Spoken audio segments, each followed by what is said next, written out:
Hello and welcome back to the Telecom 10 with Matrix-NDI. My name is Tana and today I have one of our account executives, Jason Cardwell, with me. And today we are going to dive into IT infrastructure in K-12 education. So welcome, Jason. Thank you, Tana. It's nice to be here. Great. So why don't you give us a little overview of IT infrastructure in schools? I know a lot of people don't think about technology when it comes to K-12 education. Yeah, it can be a broad topic, right? And you can look at it from two perspectives. One is exterior to the buildings of schools itself, right? So each school has access to internet. So you bring the media of that internet in. Most schools are looking at diverse pathways. They're looking at ways to replicate internet in the event that there was a failure somewhere, they'd have another pathway out. So that's a first piece of infrastructure. And once that hits a building, the infrastructure needs to be extended from the spot that it enters the building to where the school would like to locate that. Traditionally, it's in a data center or a data closet where it's wired back to. That's one part of the IT infrastructure of a school from an exterior perspective. The second part is most schools have multiple buildings, and those buildings need to be connected together. And many schools have done a really good job at putting infrastructure between the buildings, whether that's fiber or whether you're using different types of internet connectivity to make the connection. Buildings have infrastructure between them as well. And once that goes inside the building, again, it needs to be extended to where the data center would go to make the connection for all of the data equipment to bring those buildings onto one ring, if you will, of network infrastructure. So the first part is then exterior to the school buildings, and the next part would be inside the buildings. Everything comes in, whether it's voice or internet services, and they're delivered to certain areas of the building, which requires infrastructure wiring to extend it, terminate it, to dress that in the IT closets and or server rooms, and then to connect it into the gear that would then process that voice or data connectivity over the network. Okay, awesome. So that's a pretty good high-level overview, right? So as far as how these projects are done, what would be a project that you usually see come through from one of your customers, like start to finish?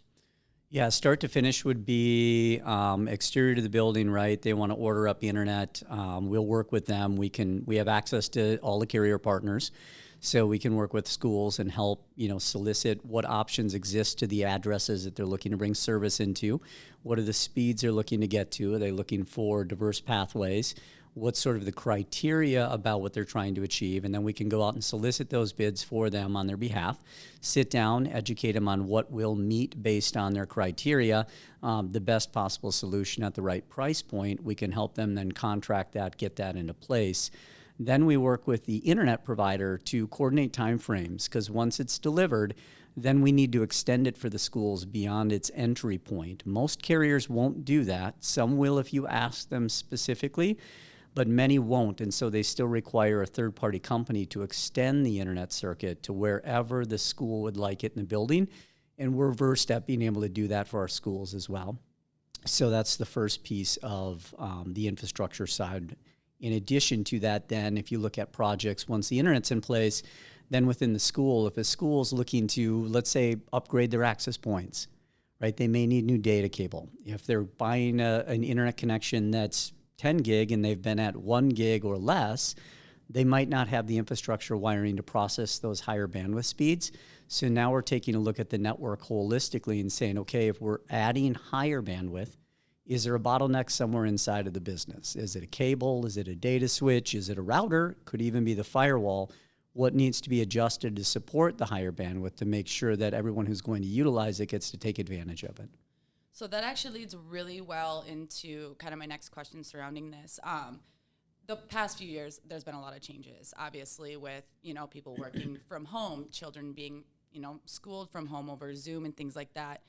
Did you see a lot of different needs as far as the cable grade and things like that so that the schools could support those tools and those online Teams things and Zoom calls and video chats?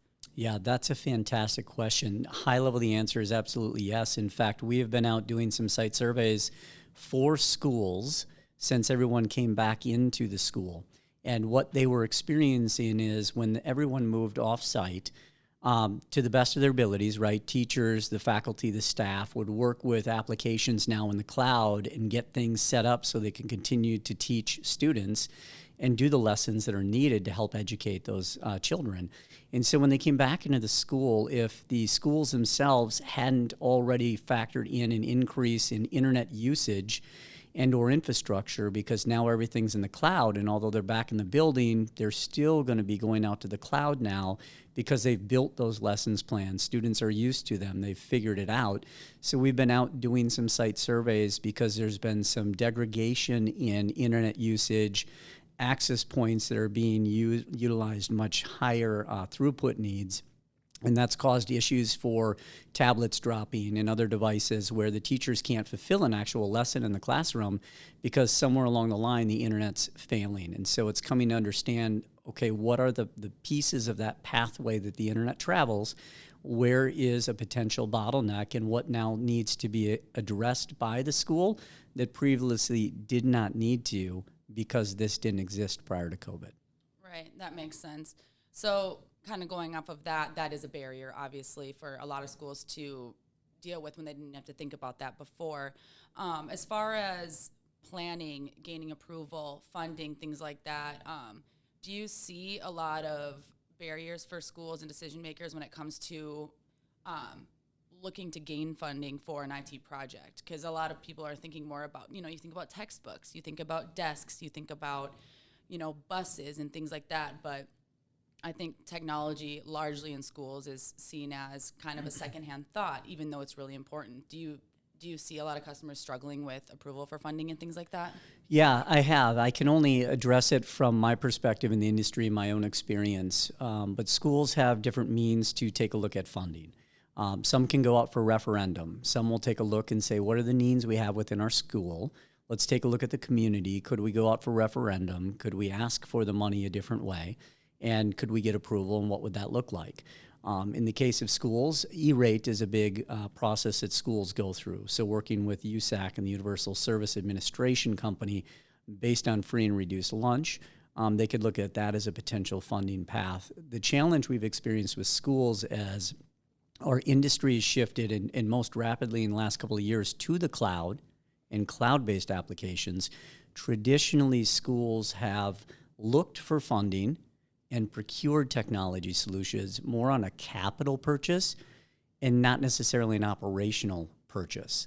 So when we look at where the industry has shifted in the applications going into the cloud now, it's becoming an operational model as opposed to the traditional capital. So operational meaning like a subscription-based product? Exactly. Okay. Yep, well said. Good clarity. Subscription-based. And so if schools haven't traditionally done that, now they have to take a look at funding completely different, because if you're going to go out for a referendum, you can't necessarily look for subscription-type pricing in that. So then it's how do we make the change and how do we shift? And the ways that they go about funding maybe hasn't all updated. An example I mentioned was E-rate. And so your ability to get subscription services for UCAS, for example, or Unified Communication as Service, that's not an option through E-rate funding right now. So how schools have to do it is going to become more difficult. I think at some level, there's going to have to be some changes at the government. There's going to have to be a better understanding for schools about how they're going to now procure things. But based on my experience, that definitely is a challenge today. Okay, that makes sense. Well, we're running out of time for today. We'll definitely dive into a few more of these topics surrounding IT infrastructure in schools.